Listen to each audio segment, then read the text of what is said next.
भूखली सोमवार हमके पावे खातिर लाभर हमर भूखली सोमवार बिनती इतने बाघर के सभे राजी हो जाए इतने कृपा करिए हो भोलेनाथ लभर से हमर शादी हो जाए हो इतने कृपा करिए हो भोलेनाथ लभर से हमर शादी हो जाए।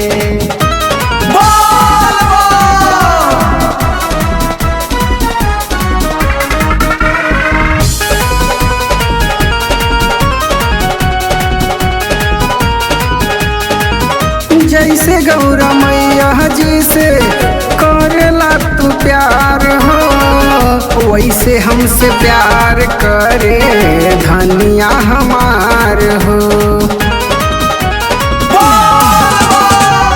जैसे गौरा मैया जी से करेला तू प्यार हो वैसे हमसे प्यार करे धनिया हमार हो।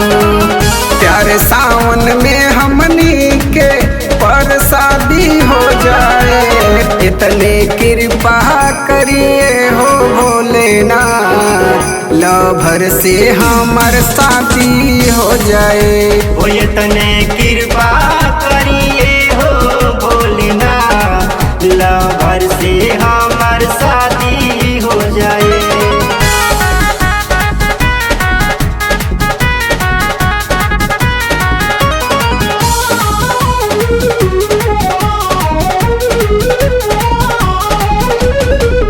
तोहरे सहारा बाटे तोहरे प्यास हो हे भोले दानी ना तू करिहा निराश हो।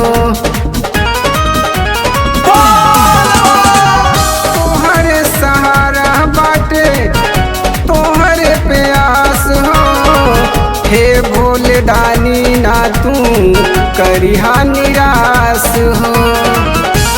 प्रेमी उत्तम के आजादी हो जाए इतने कृपा करिए हो भोलेनाथ लभर से हमर शादी हो जाए। हो इतने